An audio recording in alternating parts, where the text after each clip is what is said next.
네, 여러분 반갑습니다. 다시 한번 소개할게요. 지금 대전 흥룡초등학교에 있고요. 대학원에서 기술교육과 발명교육을 전공한 그런 박사님이기도 합니다.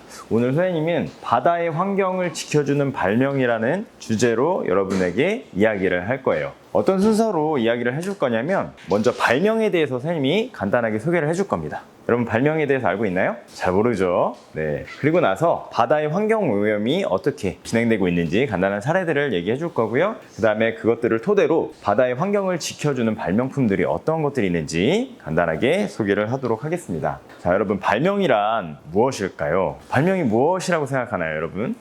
자, 조금 어려운가요? 발명은 여러분의 삶과 선생님의 삶에 굉장히 중요한 영향을 미치고 있습니다. 원시시대 때부터 발명이란 것은 있었죠. 혹시 이때 당시에 어떤 발명품들이 있었을 것 같아요? 붓슬무늬 토기, 좋습니다. 또 주먹도끼, 그렇죠. 또 가락바퀴, 맞아요. 이때 당시에는 특별한 재료들이 없었기 때문에 자연문들을 간단하게 가공해서 이러한 다양한 발명품들을 만들었었죠. 그럼 이런 발명품들을 만들었을 때 목적이 무엇이었을 것 같아요? 그래요. 실생활에서 편리하게 사용하는 거. 특히 이 원시시대 때는 먹고 입고 사는 게 중요할 때였잖아요. 그죠? 그래서 이런 사냥도구나 입는 옷 같은 것들도 만들고, 그래서 주로 의식주와 관련된 발명품들이 많았을 겁니다. 그렇죠? 자, 그래서 이제 시간이 조금 지났어요. 이 원시인들이 부족을 이루며 살고 화살도 만들고 창도 만들고 이런 매머드와 같은 동물들도 사냥을 하면서 점점 더 발전을 해나갑니다. 먹고 사는 것이 어느 정도 익숙해졌을 때쯤에 매머드가 죽고 나서 큰 뼈들이 남아있는 걸 본 한 똑똑한 사람이 이런 생각을 합니다. 이 뼈를 가지고 뭔가 즐겁게, 우리를 즐겁게 해줄 수 있는 물건을 만들어야겠다. 사람이 원래 그렇거든요. 이게 먹고 사는 것이 어느 정도 편안해지면 뭔가 즐길 수 있는 것들을 찾게 됩니다. 그러면서 이 뼈를 가지고 무엇을 만들게 되냐? 여러분, 자, 이렇게 피리를 만들게 됩니다. 물론 처음부터 이런 모습은 아니었겠죠. 근데 이제 뼈들의 안에 공간을 만들고 그걸 가지고 이렇게 피리를 만들게 됩니다. 선생님이 여러분들에게 보여주고 싶은 악기가 하나 있는데 바로 이 리코더입니다. 여러분 리코더 다 불어봤죠? 리코더도 이런 피리랑 원리가 비슷하죠? 여러분 원리 다 아나요? 자, 선생님이 한번 불어볼게요. 자, 선생님이 이 구멍들을 다 막았을 때 어떤 음이 나왔죠? 낮은 음이 나왔죠? 자, 선생님이 그럼 구멍을 하나씩 떼볼게요.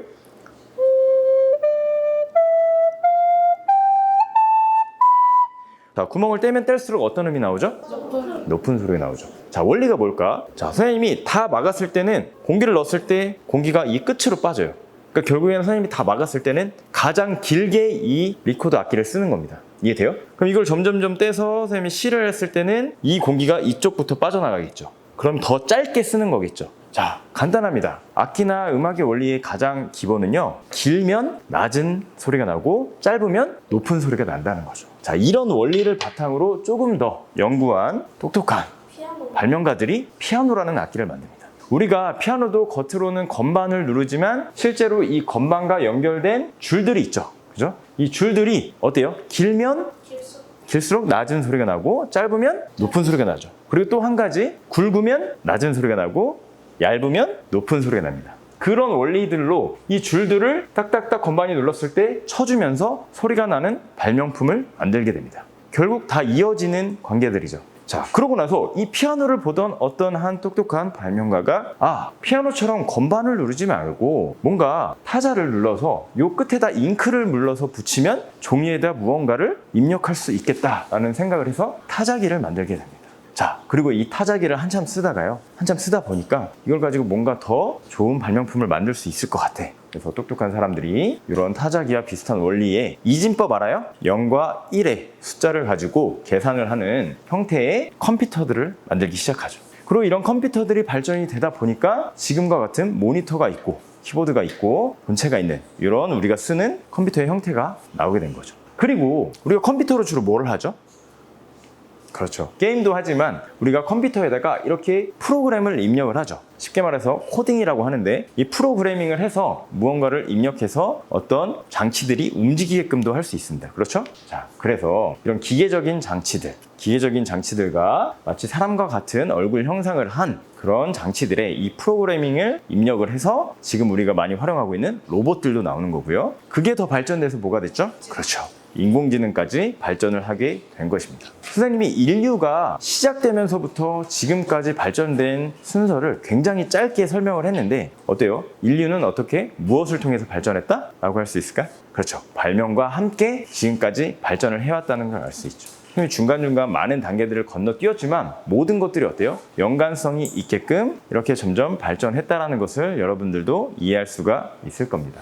그래서 선생님이 이렇게만 얘기하면 발명이란 거는 엄청난 거를 만들어야 되는구나 라고 생각을 할 것 같아서 실제 발명이란 의미가 무엇인지 더 자세하게 설명을 하면요, 발명이란 것은 처음에 뭘 발견해야 될까요? 단순한 거. 또 생활 속에서 여러분 혹시 불편한 거 있나요? 단점. 그렇죠. 단점. 불편한 점을 먼저 발견을 하는 겁니다. 여러분 혹시 지금 의자에 앉아 있는데 이 자리에서 혹시 불편한 점은 없나요? 혹시 불편한 게 있다. 나는 지금 의자가 불편하구나.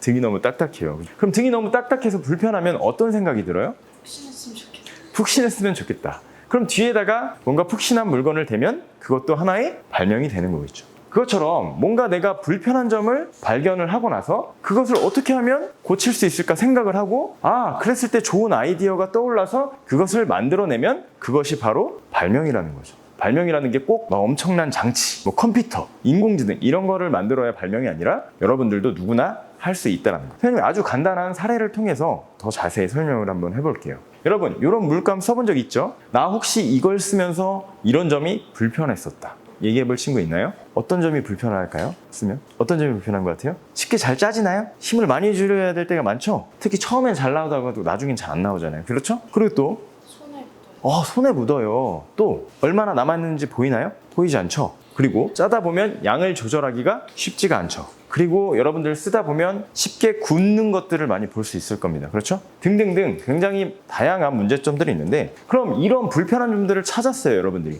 그럼 이걸 어떻게 하면 내가 개선을 할 수가 있지? 라고 생각을 해볼 수가 있겠죠. 그럼 어떻게 하면 이런 것들을 고칠 수 있을까? 혹시 좋은 생각 있어요, 지금? 당장에는 안 떠오르겠죠, 그죠? 그러면 이 불편한 점들을 아주 쉽게 개선한 사례들이 있습니다. 실제 학생과학 발명품 경진대회에서 상을 받은 작품이에요. 자, 그냥 이 물감을요, 엄청난 통을 만든 게 아니라 주사기 한번 넣어보고요, 그냥 뚜껑을 달았습니다. 자, 어떤 것들이 개선됐나 한번 볼까요? 자, 겉으로 봤을 때 눈금이 있죠, 주사기에. 얼마나 남았는지 잘 보이죠? 그리고 주사기에 피스톤으로 조금만 힘을 줘도 나오기 때문에 쉽게 나올 수가 있겠죠. 그리고 어때요? 또 어떤 좋은 점이 있을까? 양 조절하기도 편리해지죠. 정말 단순하게 그냥 주사기라는 통 안에 넣었을 뿐인데 훨씬 더 단점들이 좋아진 거죠. 물론 셀 수도 있고, 그죠? 셀 수도 있고 또 다른 문제점들이 생기겠지만 어쨌든 우리가 이 발명이라는 걸 할 때 내가 생각하는 엄청난 것을 만들지 않아도 조금만 바꿔주면 이렇게 좋은 발명품이 될 수 있다는 겁니다. 이해되시나요? 네. 그래서 이런 것들도 발명이 될 수 있다. 그래서 발명은 어려운 것이 아니다라는 걸 선생님이 여러분들에게 얘기를 해주고 싶었습니다. 자, 그러면 좋은 발명품이란 무엇일까요? 여러분이 아이디어를 냈어요. 어떤 아이디어를 냈는데 좋은 아이디어도 있고 사실 좋지 않은 아이디어도 있잖아요. 그죠? 근데 이왕이면 좋은 발명품은 뭐가 있으면 좋을까요? 자, 첫 번째는 실용성이에요. 내가 발명품을 만들었는데 이게 실제 생활에서 쓰이지 않아요. 그럼 좋은 발명품이라고 할 수 있을까요? 아니겠죠. 자, 두 번째, 효율성이에요. 제가 발명품을 만들었어요. 근데 이전보다 더 불편해졌어. 좋은 발명품이에요?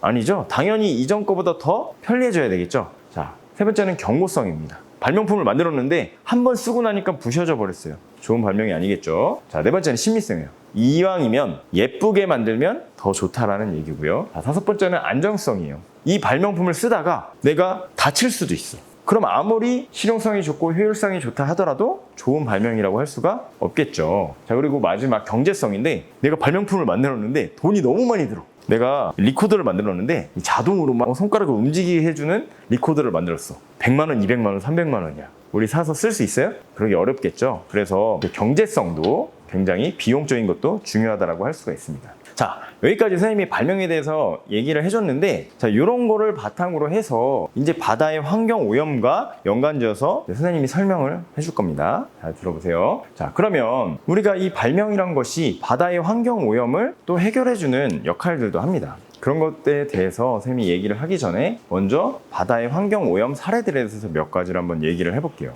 자, 여러분 혹시 이 그림을 보고 떠오르는 바다의 환경 오염 뭐가 있는 것 같아요? 쓰레기. 바다에 던져지는 쓰레기를 또 뭐가 있을까요? 오염물질. 어떤 오염물질이 있죠?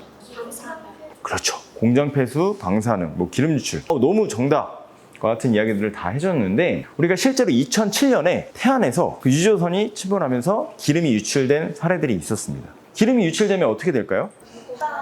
그렇죠. 바다 위에 기름들이 어마어마하게 흘러가면서 또 물과 기름은 섞이지 않기 때문에 물 위에 이렇게 기름들이 다 덮이게 됩니다. 그런 물 속에 있는 생물들이 다 죽게 되겠죠. 그것 외에도 여러 가지 문제점들이 있고 또 지금 이렇게 폐수들이 흘러 들어오고 있는데 우리 특히 얼마 전까지만 해도 일본에서 원전 폐수들이 방류가 되면서 우리 동해 바다가 오염되는 사례들이 실제로 있었죠. 이것처럼 공장에서 나오는 폐수 또는 원자력 발전을 하고 난 이후에 폐수들이 바다에 흘러 들어오면 굉장히 안 좋은 물질들이 바다에 쌓이면서 마찬가지로 바닷속에 있는 생물들이 다 죽거나 다치게 되는 일들이 일어나게 되는 겁니다. 그럼 그런 생물들이 안 좋아진 그런 생물들이 결국에는 어떻게 돼요? 죽기도 하지만 나중에 우리가 먹기도 하겠죠? 그렇죠? 먹기도 하겠죠. 이런 안 좋은 물질들을 먹은 물고기들이 결국에는 우리가 먹게 되면 결국 그 피해는 누구에게 돌아온다? 우리들에게 돌아오는 결과가 나온다는 거죠. 그리고 이런 방사능 폐기물들 같은 것들을 예전에는 바다 깊은 곳 속에 이렇게 묻기도 했었는데 이런 것들이 다 환경 오염을 일으키는 주 원인들이 되기도 합니다. 그래서 우리는 항상 이런 것들이 왜 일어나는지 생각을 해보면서 이런 것들을 방지하기 위해 노력을 해봐야겠죠. 자, 그리고 또 어떤 문제점들이 있을까요? 자, 어떤 사례예요? 플라스틱 쓰레기들입니다. 실제로 바다에는 다양한 쓰레기들이 있지만 이 플라스틱이 굉장히 많은 쓰레기 부분을 차지를 하는데요. 플라스틱은 잘 썩나요, 여러분? 잘 썩지 않죠. 썩는데 몇백 년이 걸리기도 합니다. 자, 그런데 아이러니하게도 이 플라스틱은 엄청난 발명품이에요. 그렇죠? 이 플라스틱이라는 것이 발명되었을 때 사람에게 굉장히 많은 편리함을 가져다 줬습니다. 예를 들어 볼까요? 유리랑 한번 비교를 해볼게요. 자, 유리보다 플라스틱이 좋은 점 뭐가 있을까요? 잘 깨지지 않아요. 또 가벼워요. 또 가격이 싸요. 또 어때요? 들고 다니기도 편리하겠죠? 가볍게 하니까. 그리고 변형이 쉽습니다. 만들기도 쉽고. 자, 그래서 여러 가지 장점이 있는 플라스틱이에요. 굉장히 혁신적인 발명품이고 우리 인류에게 굉장히 편리함을 많이 주었습니다.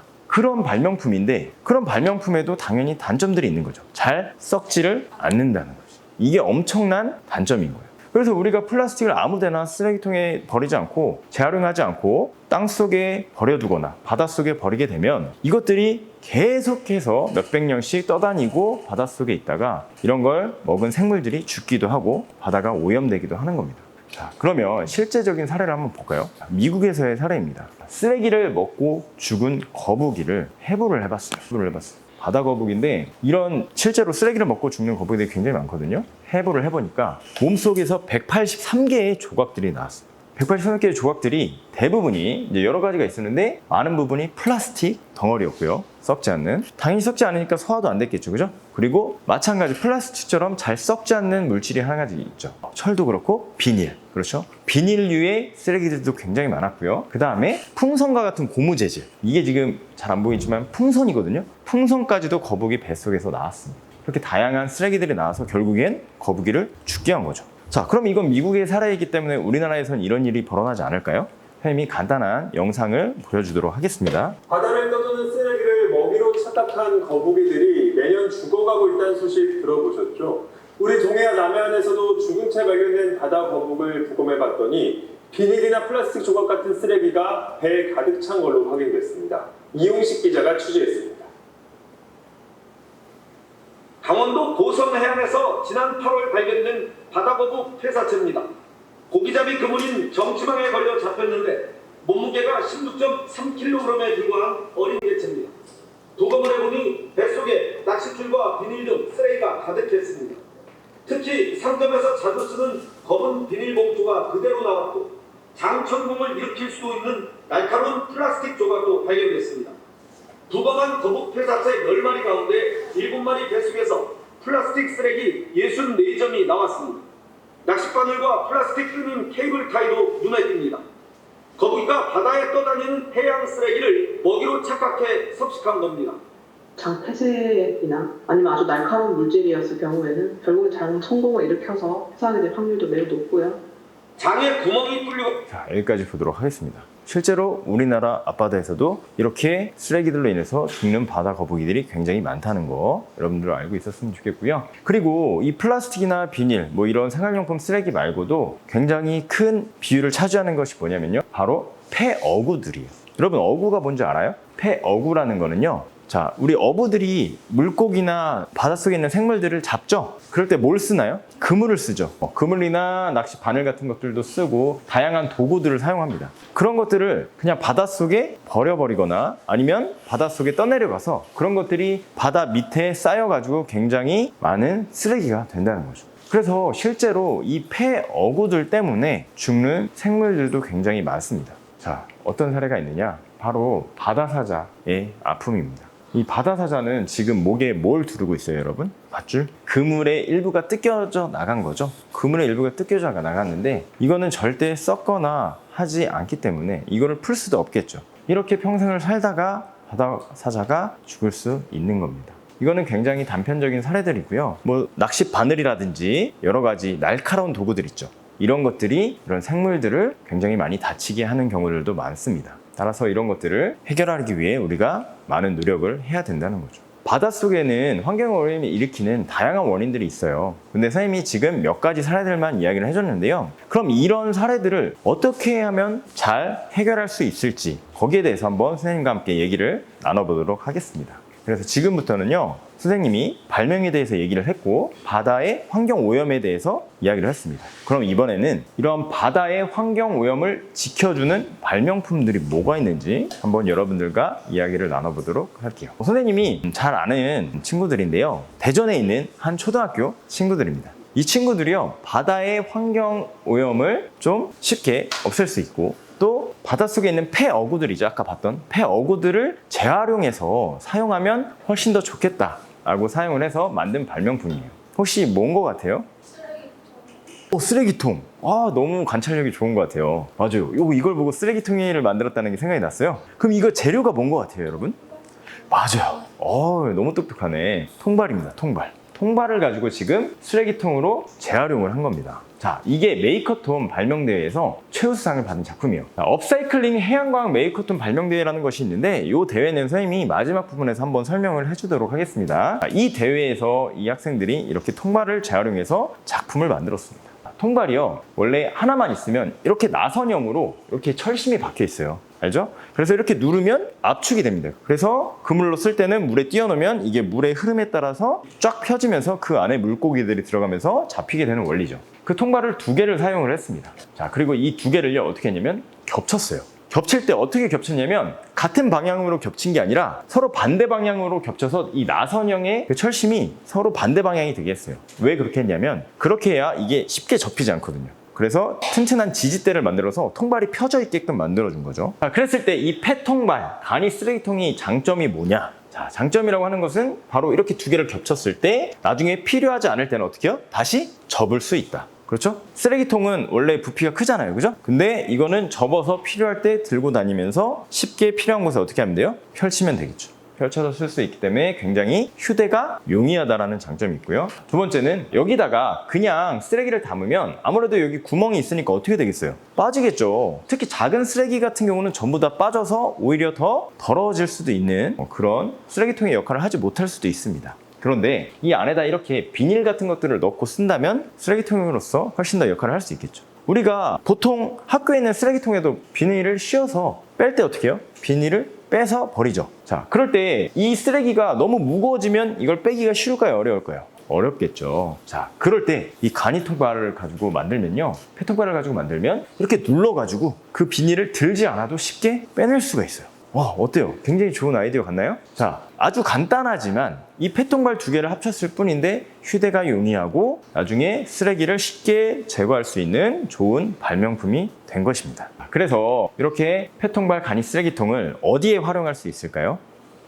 그렇죠. 바닷가. 우리 해수욕장 가면 사람들이 굉장히 많죠? 해수욕장에서 쓰레기를 버리는 사람들이 많습니다. 그런 사람들의 쓰레기를 수거할 수 있는 용도로 사용한다면 앞으로 이 통발 같은 것들을 바닷속이나 아무데나 버리지 않고 재활용할 수 있는 그런 여러 가지 좋은 장점들이 있을 것입니다. 자, 그리고 선생님들이 요거는 아주 간단한 발명이라서 그냥 선생님이 소개해 주고 싶은 건데, 우리가 플라스틱 때문에 쓰레기가 굉장히 많잖아요. 플라스틱 일회용품 이런 것들이 가장 큰 단점이 뭐냐? 쉽게 쓰고 버릴 수 있지만 쓰레기가 많이 생기고 잘 썩지 않는다. 자, 이거는 어떤 거냐면요, 여러분 뻥튀기 과자도 본 적 있죠? 접시처럼. 그거랑 조금 다른 성분이긴 한데 더 딱딱한 소재의 식물성 섬유로 만들어서 딱딱한 그릇처럼 만들 수 있는, 그런 먹을 수 있는 접시와 포크, 숟가락입니다. 이렇게 재료만 살짝 바꿔줘도 이렇게 아무 때나 버려도 쉽게 분해되고 사용한 후에도 아예 먹어서 없애버릴 수 있는 그런 발명품을 만들 수가 있다는 거죠. 그래서 여러분들이 생각할 때 뭔가 문제점을 해결할 때는 대단한 발명품을 만들어야 된다라고 생각하지 말고, 이렇게 폐통발, 쓰레기통 이나 이런 재료만 간단하게 바꾼 접시나 포크처럼 단순한 것들도 발명이 될 수 있다는 것을 여러분들이 꼭 알았으면 좋겠습니다. 자, 그리고 이거는 실제로 유조선이 침몰해서 기름이 유출된 사례입니다. 자, 이렇게 기름이 유출됐을 때 물과 기름 섞이지 않는다고 했죠. 자, 기름이 둥둥둥 떠져 있을 때 쓰는 발명품 중에 하나입니다. 뭐라고 하냐면 여기 써 있듯이 오일 펜스라고 합니다. 오일은 그냥 기름이에요, 그죠? 기름을 퍼지지 않게 막아주는 펜스라는 의미입니다. 자, 요거는 그냥 부표와 같은 원리예요. 이 안에 공기를 넣고 물을 넣어서 이 물 위에 이 펜스가 충분히 떠있게 해서 기름이 옆으로 새나가는 것을 어떻게 막아주는 역할을 하는 거죠. 근데 이게 위로만 떠오르는 게 아니라 이 밑으로도 30cm 정도 들어와 있어요. 그래서 기름을 완벽하게 막아주는 역할을 하는 겁니다. 우리가 물체를 들어 올리는 힘을 뭐라고 하죠? 그렇죠, 부력이라고 하죠. 부력. 그죠? 그리고 끌어당기는 힘, 밑으로 떨어지는 힘을 우리가 뭐라고 하죠? 중력이죠. 그 중력과 부력을 적절히 활용해서 이렇게 물 위에 떠있는 오일 펜스를 만드는 거예요.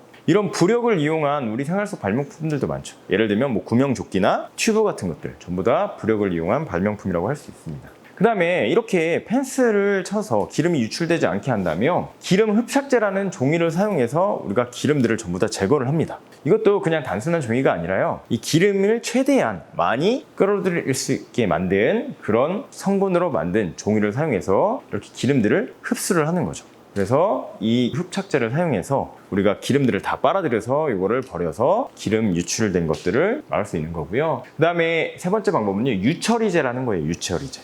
이거는 뭐냐면 이렇게 드론이라든지 이런 항공기를 통해서 이 유처리제라는 거를 기름이 떠있는 바닷가에 막 뿌려줍니다. 선생님이 계면활성제라는 거를 써줬는데 이 계면활성제가 혹시 뭔지 알고 있어요? 계면활성제는 쉽게 얘기해서 여러분들 많이 쓰고 있는 주방 세제 있죠. 또 샴푸, 그 다음에 비누, 이런 것들 있죠. 몸을 깨끗하게 해준다거나 아니면 옷에 묻은 것들 또는 더러운 것들을 깨끗하게 해주는 그런 세제들에 포함된 것이 계면활성제라고 생각하면 됩니다. 그럼 이거는 어떤 성분으로 이렇게 기름들을 분해해 주느냐, 간단하게 선생님이 그 원리에 대해서 설명을 한번 해볼게요. 이 계면활성제는요, 특이한 성질이 있어요. 원래 물과 기름은 서로 친하지가 않아요, 그죠? 그래서 물 위에 기름이 뜨게 됩니다. 이 계면활성제는 근데 물이랑도 친하고 기름이랑도 굉장히 친합니다. 그래서 물이랑도 친하고 기름이랑 친해서 둘 다 잘 달라붙어요. 자, 그래서 계면활성제가 이 기름성 성분의 오염 물질이 이렇게 달라붙어요. 이 달라붙으면 이렇게 달라붙어서 미셸이라는 걸 만들어서 이 오염 물질을 이렇게 표면에서 떼어냅니다. 근데 물이랑도 친하기 때문에 물이랑도 이렇게 잘 섞여요. 약간 떨어져 있을 때 물이 들어오면 물에 어떻게 되겠어요? 섞여서 얘가 떨어져 나가는 거죠. 그래서 기름이 유출됐을 때 이 계면활성제와 비슷한 유처리제를 뿌려주면 이 기름이 어떻게 되는 거예요? 분해가 되는 거예요. 분해가 되면서 물과 섞이게 됩니다. 그러면 물은 원래 자정작용이라는 걸 하죠. 스스로 이렇게 깨끗해지는 작용을 하는데 물속에 있는 미생물들이 그런 역할들을 해줍니다. 미생물들이 이 기름들을 분해해 주는 거죠. 그래서 이 유처리제가 그런 역할을 하는 또 하나의 발명품이라고 볼 수 있는 거죠. 자, 그런데 이렇게 유처리제를 사용해서 이 기름을 분해해버리면 한 가지 단점이 생깁니다. 뭐냐면 이 분해된 미세한 기름들을 또 생물들이 먹고 그것들이 축적이 돼서 또 생물들이 죽거나 다칠 수가 있습니다. 그래서 이런 것을 사용하는 데에는 조금 조심해야 된다는 이야기들이 많이 있습니다. 자, 마지막은요, 유처리기라는 건데 이거는 배처럼 둥둥둥 떠다니면서 기름들을 이렇게 다 빨아들이는 거예요. 빨아들여서 여기서 다 걸러주고 밖으로 보내는 역할들을 합니다. 그래서 선생님이 기름 유출을 어떻게 해결하는지 그냥 이런 간단한 발명품들을 소개를 해봤고요. 이번에는 바다에 있는 쓰레기들을 해결해주는 발명품들에 대해서 좀 얘기를 한번 해볼게요. 자, 뉴스를 한번 보고 선생님이 얘기를 해보도록 하겠습니다. 폐플라스틱과 각종 생활 쓰레기가 조류와 파도에 밀려 항폭으로 계속 유입됩니다. 하지만 항폭은 부장교와 계류 중인 선박들 틈새로 쓰레기들이 모이기 때문에 사람이나 대형 수거 선박에 접근이 어려워 수거하기가 쉽지 않습니다. 상어처럼 생긴 로봇이 바다 위를 헤엄치며 돌아다닙니다. 마치 먹이를 잡아먹듯 곳곳에 떠다니는 해양 쓰레기를 집어삼킵니다. 컨베이어로 수거된 쓰레기들은 뒤쪽에 연결된 그물망 안에 담깁니다. 선박들 사이 비좁은 틈새나 앞을 가로막는 장애물도 요리조리 잘 피해 다닙니다. 국내 연구진이 개발한 원격 조종과 자율 이동이 모두 가능한 해양 쓰레기 수거 무인 청소 로봇입니다. 자, 이런 로봇 있으면 굉장히 편리하겠죠. 기술이 굉장히 많이 발달을 하고 있어요. 선생님이 지금은 사실 뭐 간단한 도구들을 가지고 바다를 청소할 수도 있겠지만 이렇게 인공지능을 탑재한 다양한 로봇들이 바다 위를 청소해 주기도 합니다. 자, 그럼 이 인공지능 로봇이 있어서 굉장히 좋은 점들도 있겠는데 이 인공지능 로봇도 할 수 없는 일들이 있죠. 자, 어떤 걸 것 같아요? 지금 이 인공지능 로봇은 어디에 떠 있어요? 그렇죠. 바다 위에 떠 있면서 바다 위에 떠오른 쓰레기들은 쉽게 처리를 할 수가 있죠. 그럼 바다 밑에 있는 쓰레기는 어떻게 할까요? 아, 그렇죠. 쉽게 처리를 할 수가 없겠죠? 그럼 바다 밑에 있는 쓰레기들 어떻게 처리할지에 대해서도 한번 생각을 해봐야겠네요. 그죠? 그리고 또 몇 가지 단점이 있는데 어떤 단점이 있을까요? 이 로봇의 단점은 뭘까요? 바다 아래 쓰레기는 못 줍는다. 또 비용이 어떨 것 같아요? 이런 거는? 이제 비싸겠죠. 그죠? 굉장히 비싼 또 단점도 있을 겁니다. 그래서 우리는 아무리 이렇게 좋은 발명품들이 있다 하더라도 그 발명품들도 분명히 단점이 있고 안 좋은 점들이 있어서 그런 것들을 계속해서 개선해 나가기 위해서 노력을 할 필요가 있다는 겁니다. 그러면 이거를 조금 더 개선했다고 볼 수 있는 그런 발명품도 한번 보도록 하겠습니다.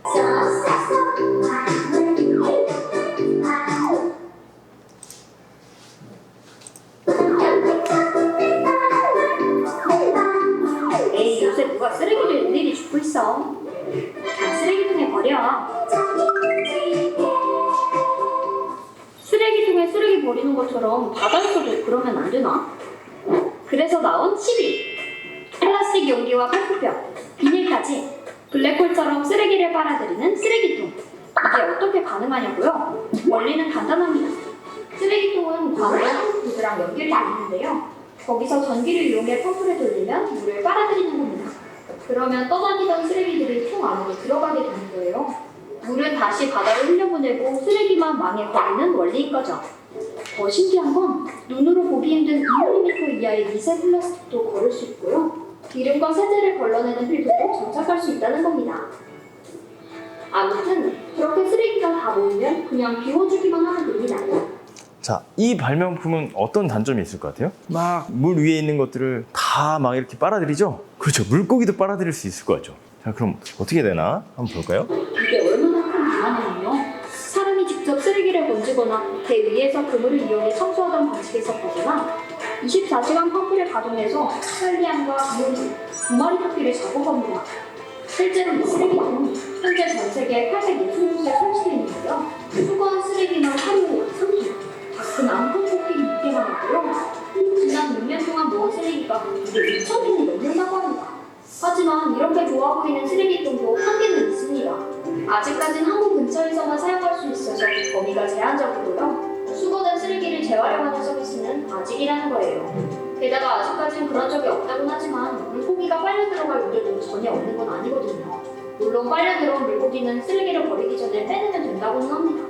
아무튼 바다에 쓰레기통까지 만들어야 되는 현실이 씁쓸하긴 하지만요. 이런 좋은 아이디어가 얼른 우리나라에도 도입되면 좋겠네요. 자, 이렇게 점점 우리의 바다의 환경 오염을 깨끗하게 해줄 수 있는 발명품들이 만들어지고 있습니다. 여러분들은 또 어떤 발명품들이 있으면 좋겠다는 생각이 들어요? 혹시 본 것 외에도 이런 발명품들이 있으면 좋겠다 생각나는 거 있나요? 잘 모르겠어요? 좋습니다. 그러면 이 시빙과 아까 그 인공지능 로봇 같은 경우도 표면에 있는 쓰레기들만 청소를 할 수 있었는데 그럼 물 안에 있는 바다 깊은 곳에 있는 그런 쓰레기들은 어떻게 청소할 수 있는지 그런 관련 로봇도 한번 보여주도록 하겠습니다.